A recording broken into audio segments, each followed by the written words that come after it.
Di episode kali ini kita akan belajar yaitu latihan semester untuk kelas 4 pelajaran bahasa Indonesia. Dan gimana kabar Anda hari ini? Mudah-mudahan dalam keadaan sehat. Dan adik-adik sekalian, jangan lupa bantu kami untuk menekan like, subscribe, dan juga tekan tombol lonceng untuk mendapatkan notifikasi video dari kami. Oke, lanjut. Untuk soal yang pertama, yaitu saat melakukan wawancara, sebaiknya kita menggunakan kalimat yang A. Efektif dan mudah dipahami, B. menanyakan hal pribadi, C. sangat singkat, dan D. panjang. Yuk silakan untuk dijawab. Next, berikutnya untuk soal yang nomor 2. Teks petunjuk dibuat dengan tujuan agar pengguna A. menjadi tertarik menggunakan sesuatu, B. dapat memudahkan pekerjaan orang lain, C. semakin ahli menggunakan sesuatu, dan D. memahami langkah-langkah sebelum menggunakan sesuatu. Yuk adik-adik sekalian, silahkan untuk dijawab.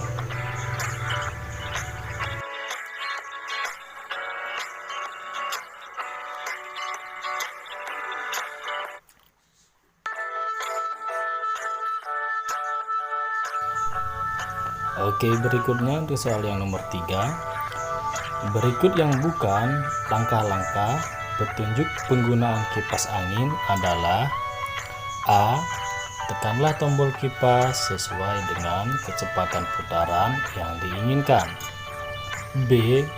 masukkan benda ke dalam kipas angin yang sudah berputar, C. cabutlah kabel pada stop kontak saat kipas angin tidak digunakan, dan D. hubungkan kabel kipas angin ke stop kontak. Silakan untuk dijawab.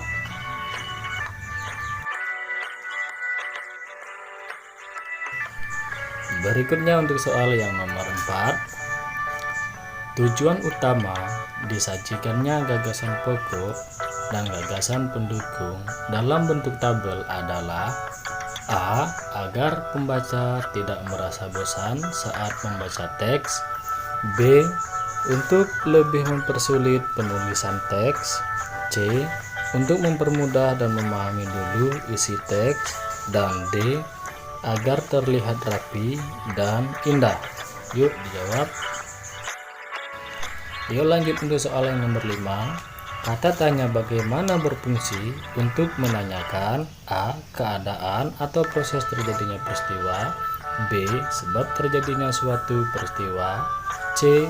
hal atau peristiwa yang terjadi, dan D. tempat kejadian peristiwa. Yuk silakan untuk dijawab. Lanjut untuk soal yang nomor 6. Soal yang nomor 6 yaitu di dalam sebuah cerita biasanya terdapat suatu masalah yang membuat cerita lebih menarik yang disebut A. pesan moral, B. ilustrasi, C. konflik, dan D. penokohan.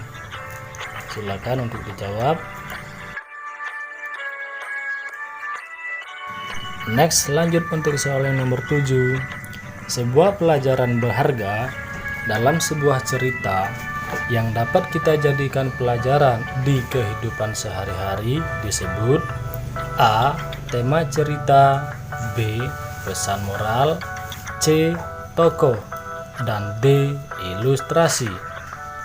Silakan dijawab.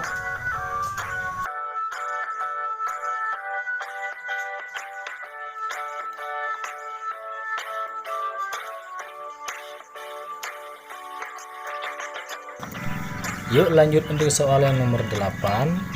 Untuk soal yang nomor 8 yaitu kegiatan tanya jawab antara pewawancara dan narasumber untuk memperoleh informasi tertentu disebut A. drama, B. cerita, C. diskusi, dan D. wawancara. Silakan adik-adik sekalian untuk menjawab soal yang nomor 8.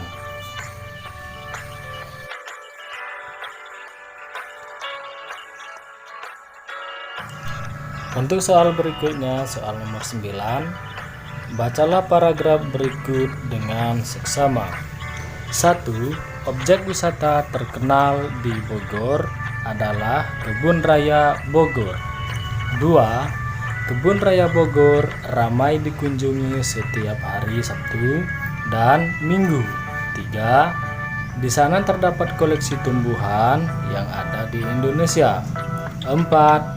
Selain itu, di sana juga terdapat pusat-pusat pelatihan cara memelihara tumbuhan, misalnya anggrek. Gagasan pokok pada paragraf tersebut ada pada nomor A 4, B 3, C 2, dan D 1. Silakan untuk dijawab untuk soal yang nomor 9. Next, selanjutnya untuk soal yang nomor 10. Kalimat yang menjelaskan kalimat utama pada sebuah paragraf disebut A. Kalimat penjelas, B. Ide pokok, C. Kalimat utama, dan D. Gagasan pokok. Silakan untuk dijawab.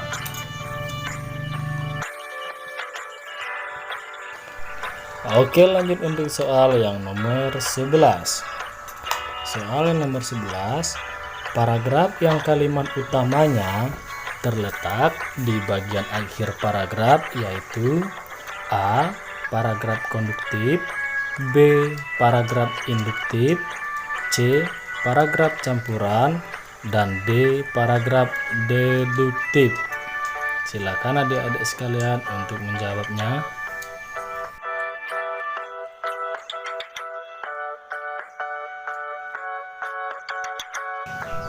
Yuk pindah ke soal berikutnya, soal yang nomor 12. Perhatikan teks berikut ini. Gajah Mada adalah seorang panglima perang dan tokoh yang sangat berpengaruh pada zaman kerajaan Majapahit. Saat remaja, ia merupakan seorang pemuda yang memiliki keahlian bela diri yang sangat hebat serta berilmu tinggi. Pada usia 19 tahun, Gajah Mada berhasil menyelamatkan rajanya, yaitu Prabu Jayanegara. Berdasarkan isinya, paragraf tersebut termasuk A. Karangan bebas, B. Karangan non-fiksi, C. Karangan imajinasi, dan D. Karangan fiksi. Silakan dijawab untuk soal yang nomor 12.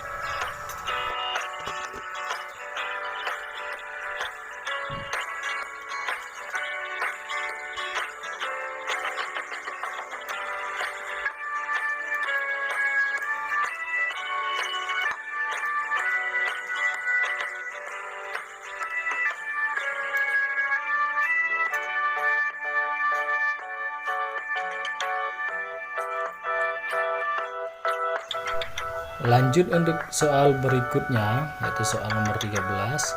Berikut ini yang bukan termasuk karya non-fiksi adalah A. Legenda, B. Biografi, C. Makalah, dan D. Autobiografi.